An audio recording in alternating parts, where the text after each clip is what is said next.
We are Bitcoiners at heart. Part of our profits are invested in Bitcoin. We believe in the ultimate truth and potential of Bitcoin to win it all. And Bitcoiners are like armchair football coaches. Like you shout at the television saying, oh, if I was the coach, I would have had that guy play instead of that other guy. I would do things better. Introducing people to Bitcoin through a digital dollar is the right approach. How has Tether managed to become so successful despite the many obstacles and fucks that the company has received? We never put profits as our target, but Tether didn't make much money until 2022. So it took 8 years for Tether to become profitable. 8 years. I wish I could tell you we predicted everything and we're super smart and everything. Actually, what happened is that we never went to institutions begging them to use our stablecoin. We always believed that institutions would betray you for 1 basis point and would betray people for 1 basis point. Paolo Ardoino is an Italian computer scientist, entrepreneur, and among the most prominent people in all of Bitcoin. He currently serves as the CEO of Tether and CTO of Bitfinex, while humbly pushing the world forward with his various initiatives. Are stablecoin issuers the better bank of today? I think stablecoin issuers are definitely the better banks. Stablecoins are not, and mark my words, as happened with Silicon Valley Bank, that by the way almost killed them in 2023, they will face the same issues. Banks will blow up in the next year. JP Morgan, they should buy more Bitcoin first. I don't know why they're so upset with Bitcoin. Everyone else is understanding Bitcoin. I mean, I cannot believe that the biggest bank in the world is still lagging behind. But Hey guys, welcome back to Less Noise, More Signal for yet another show. Today I'm super humbled and honored to have Paolo, the CEO of Tether, with us. It's great to have you with us, Paolo. thank you for having me. It's great to be here. Yes, you've put on some amazing conferences already with the Plan B network, together with Tether in Lugano that I was also able to visit. And it's just really cool to see that something like this is also happening here in Switzerland. So thanks a lot for doing this. It's just always great. One of the highlights during my year. Well, the concept of Plan B is that maybe the Plan A will continue to work and will be perfect, but why not have an hedge? Why not try to think about what happens if everything will fail around you?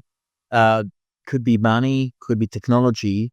All these things are likely to fail, or there is a non-zero chance that they will fail, right? That's why we like Bitcoin.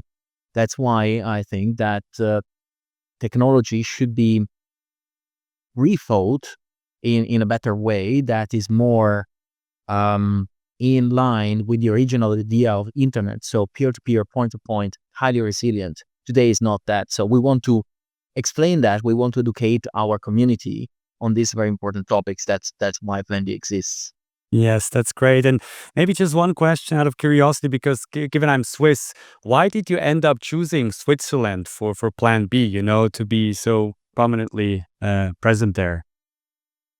Well, Switzerland is a country that very much care about privacy and freedom. Is a country that is very democratic and is made, politics are important in Switzerland, but politics is a great example of how politics can work for the people. Especially coming from Italy, you can understand how it's a complete change from coming from a country where left or right does not matter. Nothing ever changed in the last 60, 70 years since we stopped being a monarchy. And Switzerland is not corrupt. Is a safe place. So it's a perfect place to explain freedom from. Like, it's Proton Mail is a Swiss foundation because you can preserve the right of freedom and privacy to people in Switzerland. On the other side, in Europe, you have politicians in Europe that are trying to make the case that um, you know privacy and end-to-end encryption should be banned. That is not something. Is not what I want to see from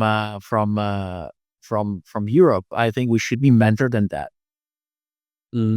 And yeah, that's why Switzerland is that is the country of freedom. No, that's true. It's still a beacon of hope within Europe, I would say as well. And it's probably, as you said, politics works in Switzerland also because politicians, there are no real politicians, so to say, or politics, they know where their sort of frame is and they don't really go beyond it, or most politicians at least. And that's why I think Switzerland is still doing comparatively well, so to speak. But yeah, amazing. I'd like to ask you about Tether for sure. Like you're the CEO of Tether nowadays, and Tether has been such a fascinating story all along. And maybe my first question would be, how has Tether managed to become so successful despite the many obstacles and fucks that the company has received? We never put profits as our target. Tether was born as a simple idea and as a utility for the people, actually initially for utility for the people in cryptocurrency trading. But then eventually Tether started to become something different. I mean, USDT, the main product of Tether, the first stablecoin, was born in 2014, as I said, as a cryptocurrency settlement system based in digital dollars. And then in 2020, when the pandemic hit, and it aggravated the decline of other national currencies in respect of the US dollar, especially in the emerging markets, developing countries, then Tether growth and market cap accelerated. But Tether didn't make much money until 2022. So it took 8 years for Tether to become profitable. 8 years. It was not losing money, but was basically breaking even, right? So we had a few $1 billion in management. Interest rates were like 10 basis points, 20 basis points. So we were barely profitable, and that was fine. Was the entire intent of Tether was not making huge amount of money. No one was predicting actually these high interest rates. Period. And but in 2022, first there was the pandemic in 2020, and then 2022 war started, and that also aggravated. Oil prices went up. Then energy costs went super high in Europe, and in Germany had at some point I remember like you were paying like $1 per megawatt. Actually 50 cents per kilowatt hour. Like that was insane. And Germany was completely destroyed. I mean, the economy of Germany was the car manufacturing was destroyed. And Germany and Europe were actually the best performers almost. Like imagine everyone else, like Argentina and Turkey and Brazil and Vietnam and Venezuela and like Philippines, like all the rest of the world, if you exclude the US and Europe, it's all downhill from there, right? It's all those national economies and national currencies start to lose a lot of power in respect to the US dollar. The Argentinian peso lost 98% of its value against the US dollar in the last 10 years, and the Turkish lira lost 80% of its value against the US dollar in the last 5 years.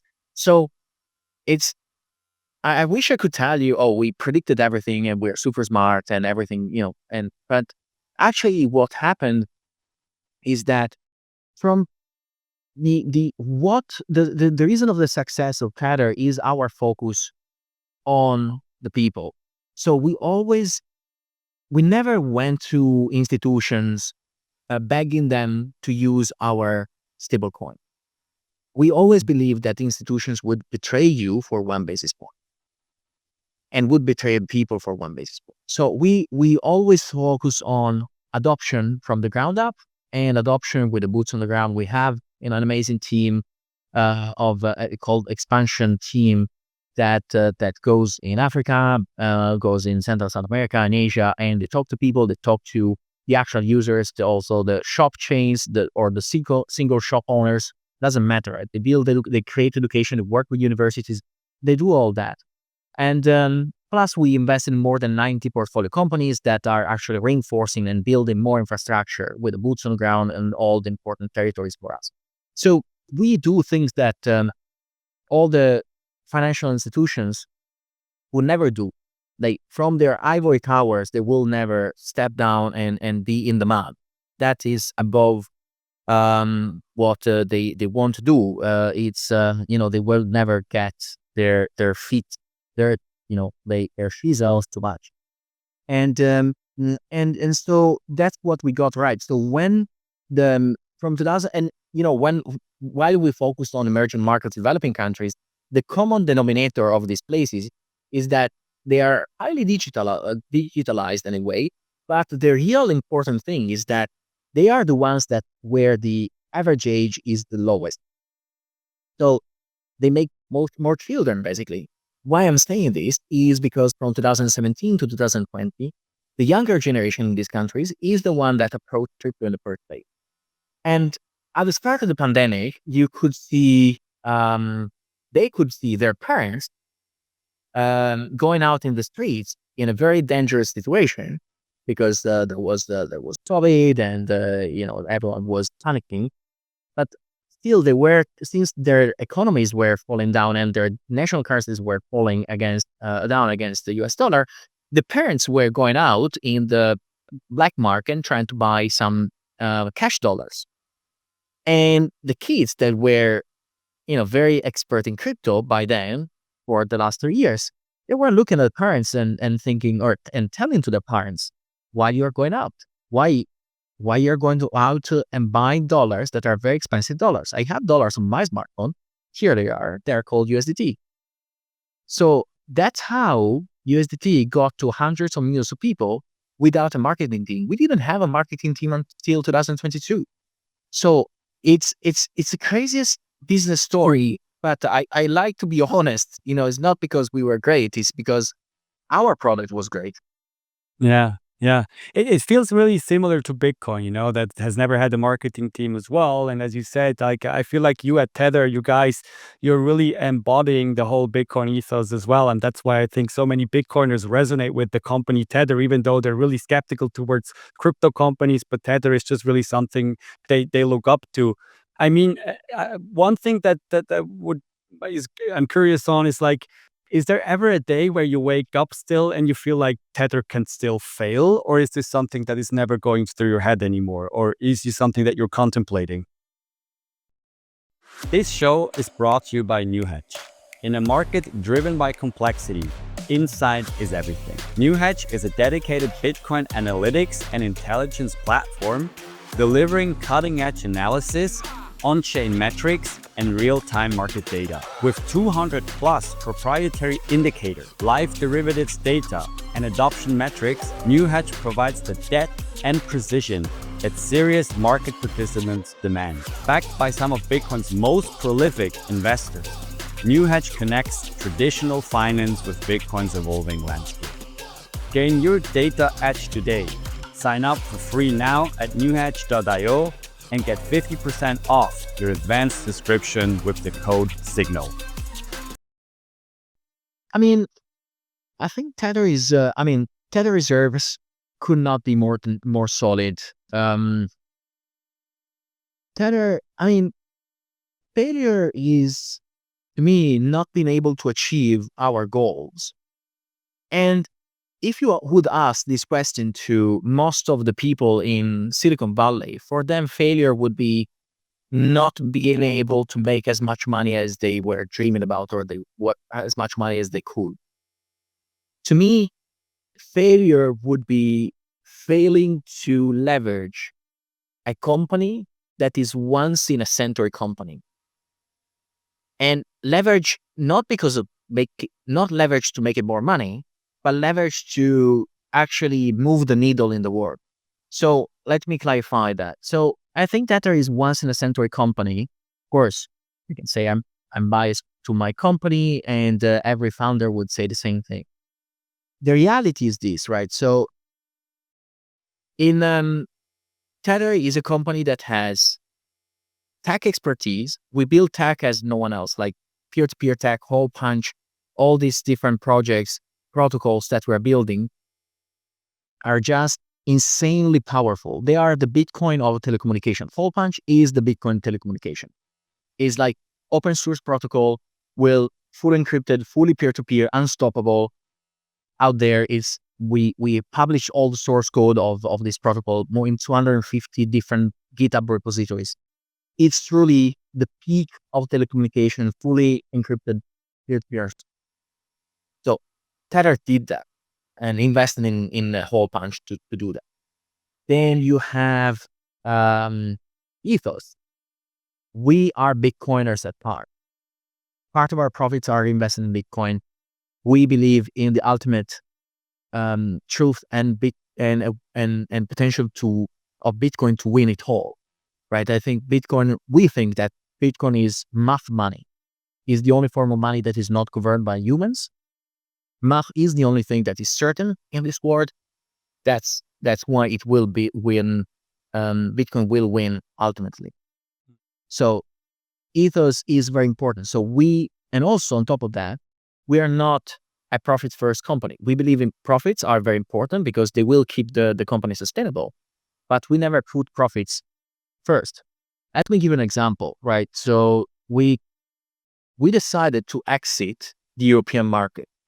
How many companies would have decided that? I mean, and no CEO, no board, no company, no normal company would decide that. We did it because we thought that European regulations would be very, very damaging to our user base that is made by people that don't have other chances. Europe will survive if in Europe people have hundreds of ways to pay each other. In the emerging markets, the financial rails suck. They are based on currencies that are very risky. They don't hold the purchasing power throughout the year. Imagine you work in Turkey and you work from January to December, and at the end of the year you are poorer compared to the beginning of the year if you save in your national currency, the Turkish. So we decided to leave USDT outside of Europe because it was a bad regulation that would potentially force us to keep 60% of our reserves in uninsured cash deposits in small European banks. I'm not ready to sacrifice the fate of hundreds of millions of people that don't have other options just to make a bit more money in Europe. That's not us. We don't care. We are faithful to the people that we serve. So we said two things. So technology, the best technology out there, and the most freedom tech, the best freedom tech is built by us, in my opinion. Second, we have, I think, strong ethos, at least from our perception. So I can wake up in the morning and look at myself in the mirror and be happy with what we do, and truly believe that we have the right ethos that is married with the Bitcoin ethos. And third, we have the capital. So we can take decisions that would seem crazy to anyone else, or we can build freedom technology like hole punch is peer-to-peer technology that is unstoppable, cannot be controlled, is for everyone, is belonging to everyone. Imagine if any normal company would want to build something like hole punch. Like, you need to go to, you have this crazy idea where you can build telecommunication technology that allows you to build like a chat application like Keith.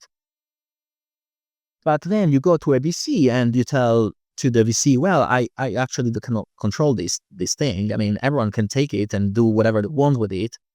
And the VC would go like, why the hell do you think I will give you money? Because if you cannot control it, how you are going to protect my investment? How you are going to make sure that I will make money out of my investment? And so Tether is once in a 100 years company, once in a century company, because it's the only company that can afford to take very hard decisions and very bold decisions and speak very frankly, not having fear, because we don't need to bend over to VCs that will want always to create technology with incentive of controlling the technology and hence controlling people. We don't have to control people to make money. That's the beauty of it. And I think it's very unique to us. Sorry for the long. Yeah. No, but Convoluted. no problem. That's very interesting, and you're exactly right. I mean, you mentioned it yourself. Tether really is this once in 10 generations company with a private money printer, so to say. And your goal to be reinvesting all these profits in Bitcoin, AI, freedom technology. That's so interesting.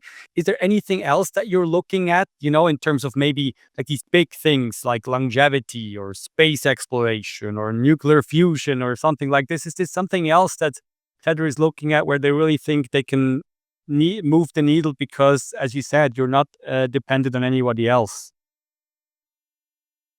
We invested 1 year ago in this company called BlackRock Neurotech, nothing to do with BlackRock. It's a brain-computer interface company. While everyone knows about Neuralink has 3-4 patients.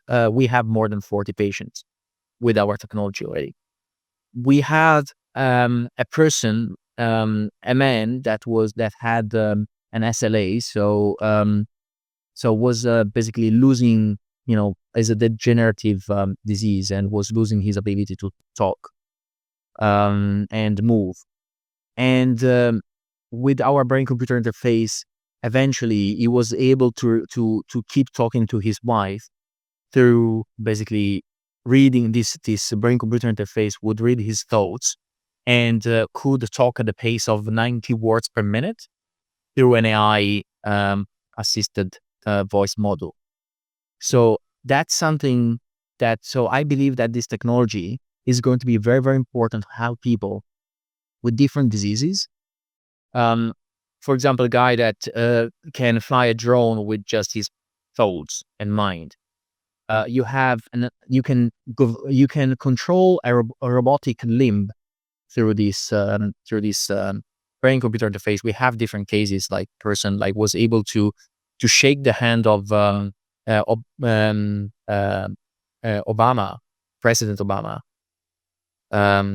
through his mind, and he could feel the warmth of Obama's hand.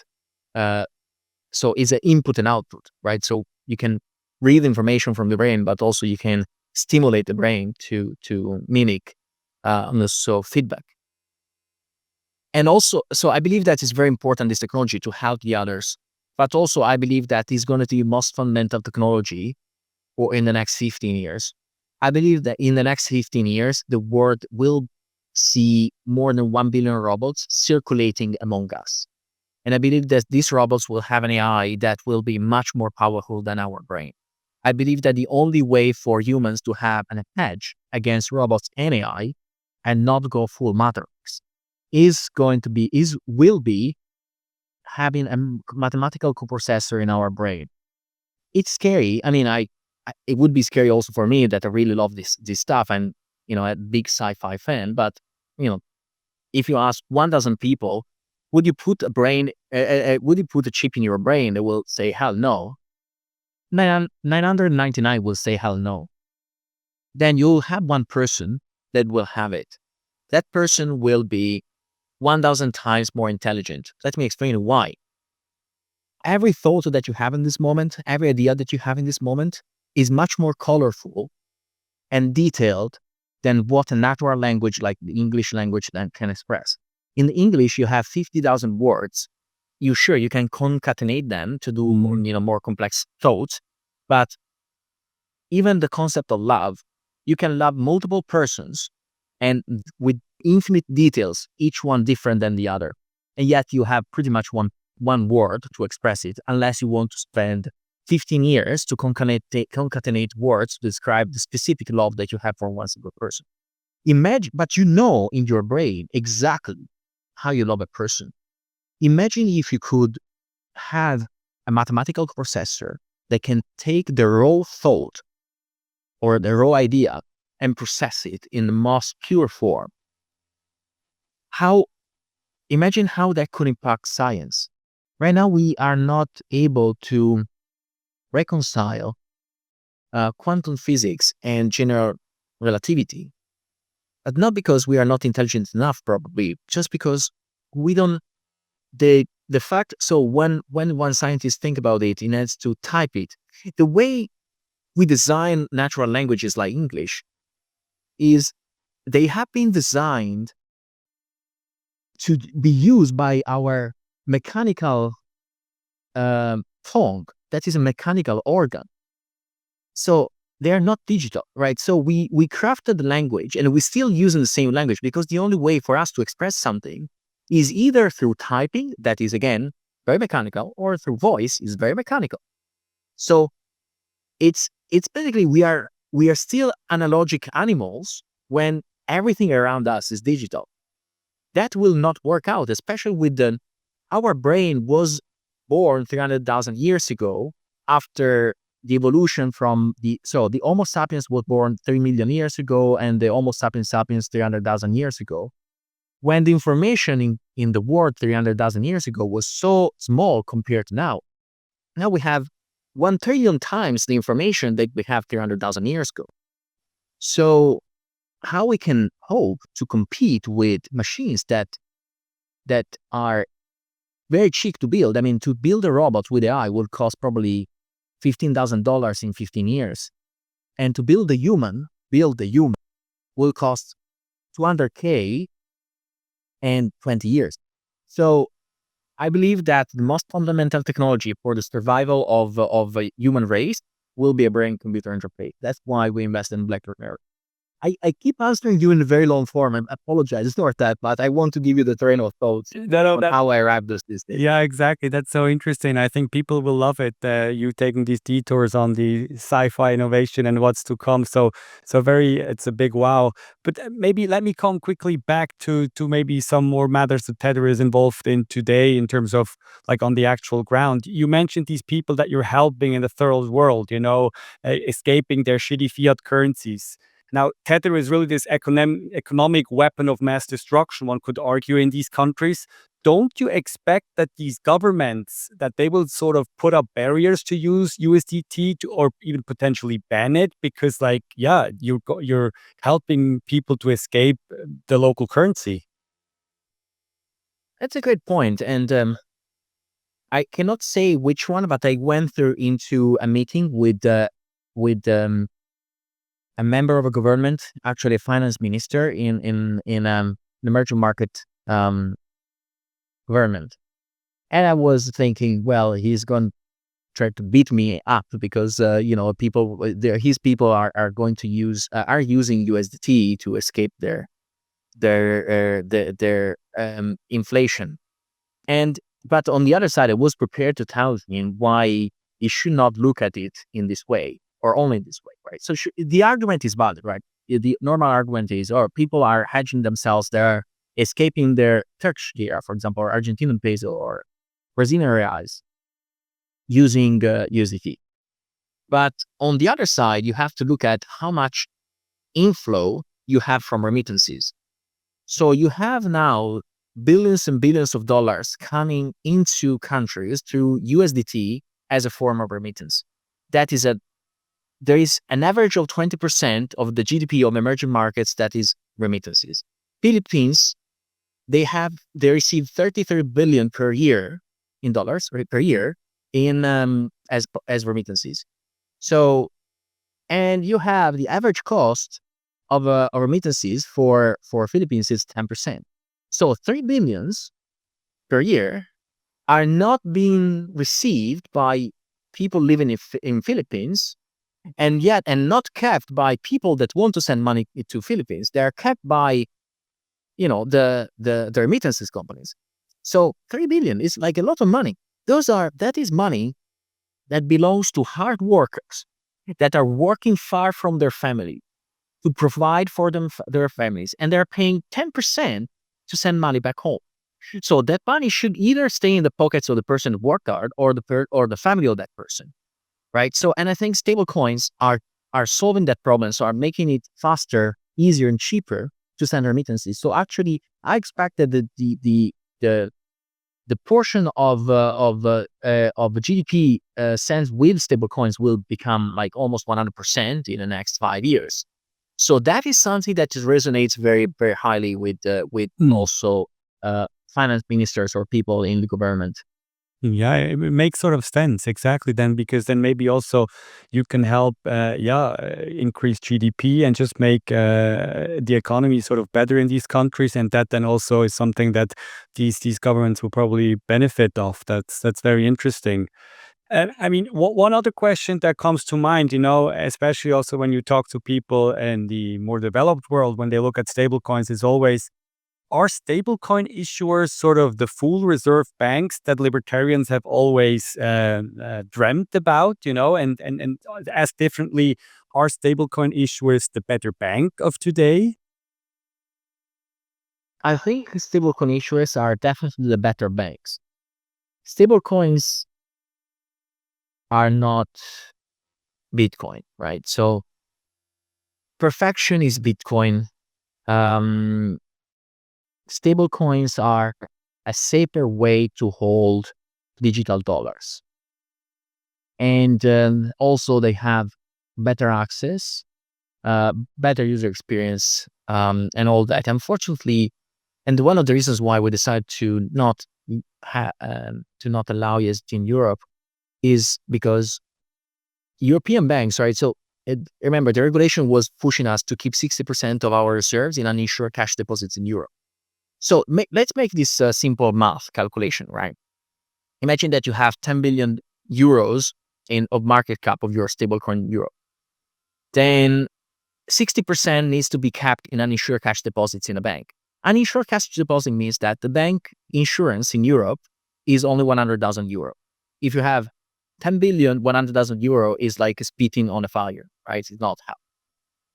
Then, so you have to keep 6 billion in uninsured cash deposits.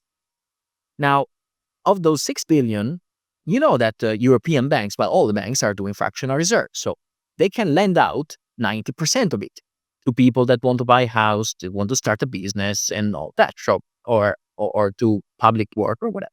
So 5.4 billion euros will be lent out by the bank. And 600 million euros will be capped. So you have a redemption 20%. So 2 billion. Imagine that you have a redemption 20%. So you need to pay out of 2 billion euros. You go to the bank and you tell the bank, well, I want 2 billion euros. And the bank says, well, I only have 600 million euros. And like, okay, as a stablecoin issuer, you go bankrupt, not because of you, because of the bank. So the bank goes bankrupt and you go back. Like, so is, and oh, sure, the government will say, told you so, stablecoins are very dangerous. I mean, that is Europe. That's why I'm so annoyed with the regulation in Europe, because it's not well thought. It's made to try to help the banks in Europe to try to bring them liquidity, but is actually creating huge systemic risk. Because of course, UBS will never bank a stablecoin in Europe. Like the big banks, the 2-3 big banks, the systemic banks in Europe will not bank stablecoins.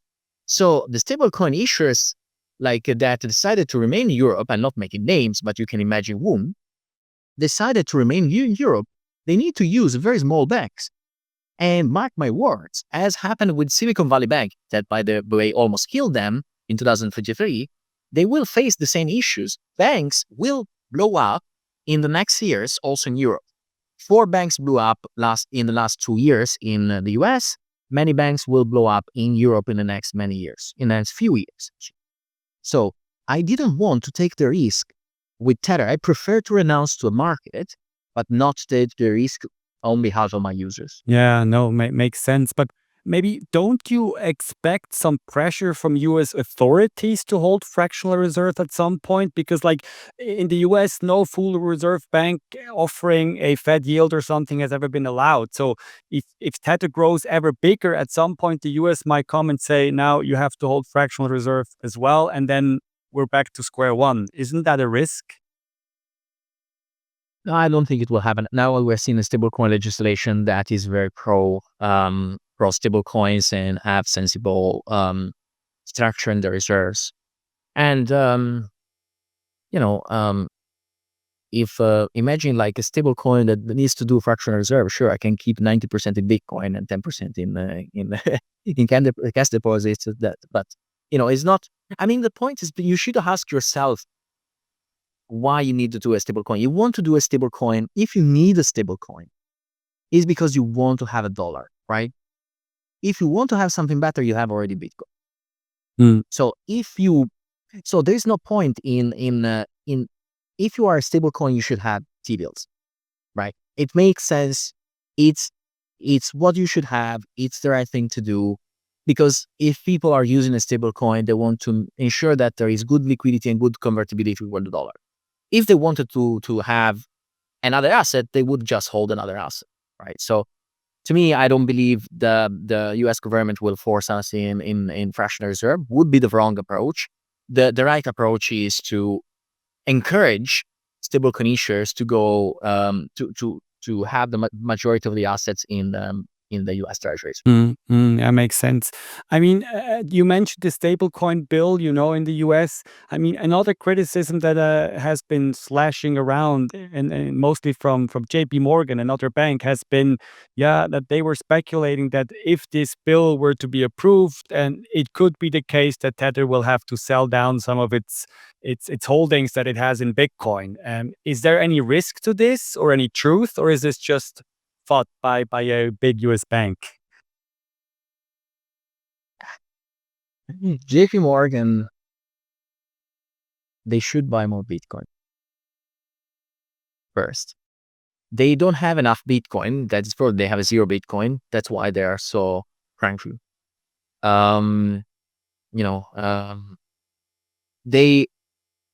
I don't know why they're so upset with Bitcoin. I mean, everyone else is understanding Bitcoin.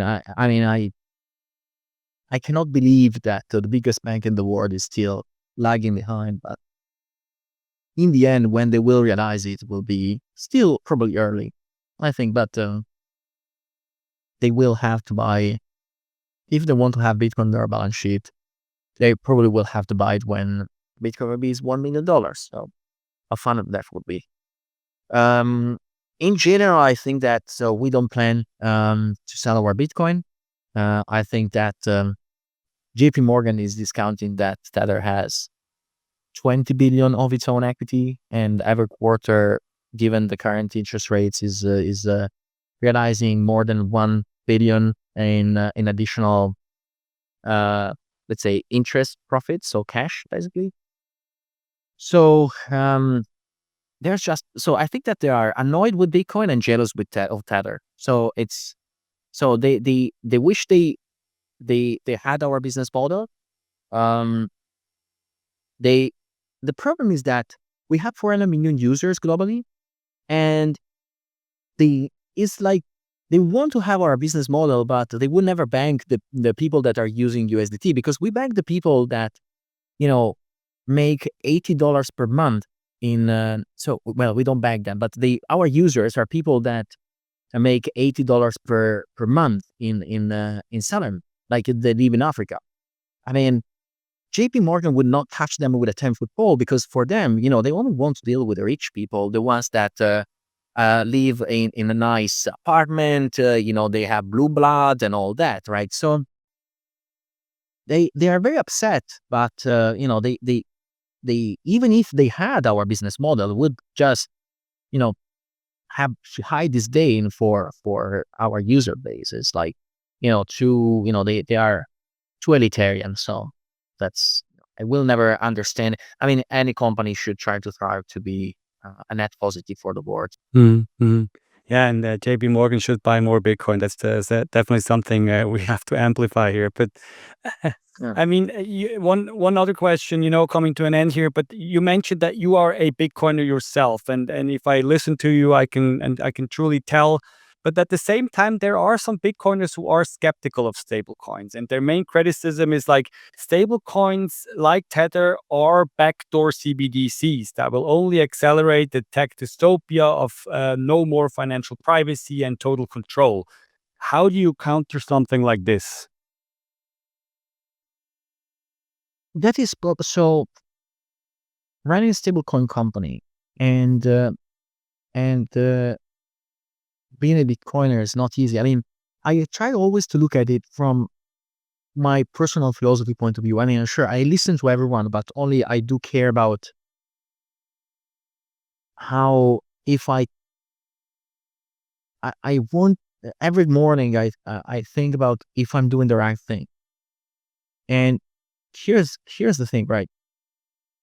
Tether invests much more money in Bitcoin education than anyone else. We fund Clumpy Network, we fund all these different things, and it's all non-profit, right? So the Plan B event does not have shitcoins. Like we do an event that I think is very, very high quality, and we go in Africa, we go in Central South America, we go in Asia, we do events, we do sponsorship, we do partnerships, all like with the idea of spreading Bitcoin information and adoption. The reality is that not everyone, some Bitcoiners have the arrogance to think that everyone has the same amount of time that they do have to understand Bitcoin. And if people don't have, most of the people have a normal job. They are maybe a cab driver, and sure, but they might try to spend some time to, or like they are teachers, they they are waiters and all that, right? So, and everyone eventually should understand Bitcoin, should learn about Bitcoin, but everyone will do it with their own time. And it's very arrogant to start from the presumption that everyone should understand it immediately and everyone should only ditch everything else and just buy Bitcoin. Sure, I mean, maybe you can do it because you got the right introduction to Bitcoin, or just you got lucky that you had time to invest into Bitcoin. But it's not true for if you live in certain parts of Africa, maybe spending 20 hours or 50 hours of your time to understand Bitcoin and trying to understand how to properly custody it and so on is too much.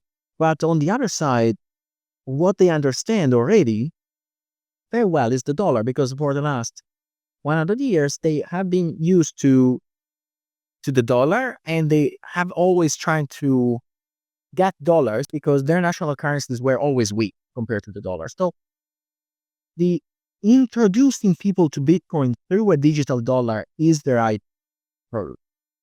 As a company, we try ourselves, we are building technology that is very anti-dystopian. We build whole bunch of peer-to-peer technology, peer-to-peer communication system, fully private and unstoppable. We invest part of our profits in Bitcoin, and and we do Bitcoin education. We do all these different things. Sometimes, it's like some Bitcoiners are like armchair football coaches. Like you shout at the television saying, "Oh, if I was the coach, I would have had that guy play instead of that other guy. I would do things factor." It's like people criticizing. I was, reading this. Some people also were criticizing El Salvador for certain decisions on Bitcoin. Sure. Did you ever try to run a nation? Would you do a better job than El Salvador? I don't think so. It's like easy to criticize when you are on the opposition. Yeah. But try to actually change the world, and then you tell me. Yeah, no, that's a great point. Bitcoiners are very quick to judge and criticize, but sometimes it's just, as you said, from an armchair and not from real life. Well, I mean, Paolo, one last question. Given you have ties to Switzerland, when will we see a Swiss stablecoin in size? Will Tether ever launch one? Because after all, the Swiss franc is to fiat what Bitcoin is to crypto. So it would sort of make sense to have a Swiss stablecoin, wouldn't it? It would make actually. Again, I'm sorry, I keep answering you with convoluted things, but here's the thing. I don't think so. The reason why the US dollar works is not because. So of course, because the US dollar is very strong currency, but also because the US dollar is recognized outside of the US. The reason why, so we tried with Tether Euro in the past, and it went to 100 million euros, and then we decided to unwind it. The problem with the euro is that outside of Europe, no one cares about the euro. No one wants the euro. Try to go to India, try to go to Africa. They will throw the euro back to you. I mean, they want the dollar. You need to, so the success of a stablecoin is directly proportional to the brand that the national currency has outside of the said issuer. So unfortunately, the Swiss franc does not yield that. So it would be great, but people in Africa, they don't understand, or they don't know the power of the Swiss franc. They know the dollar. They know the same thing. You go in Argentina, they don't want the euro. They don't want, the Swiss franc.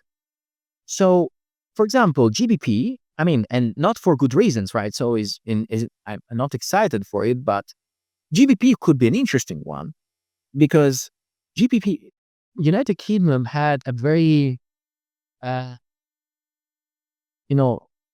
outlooking,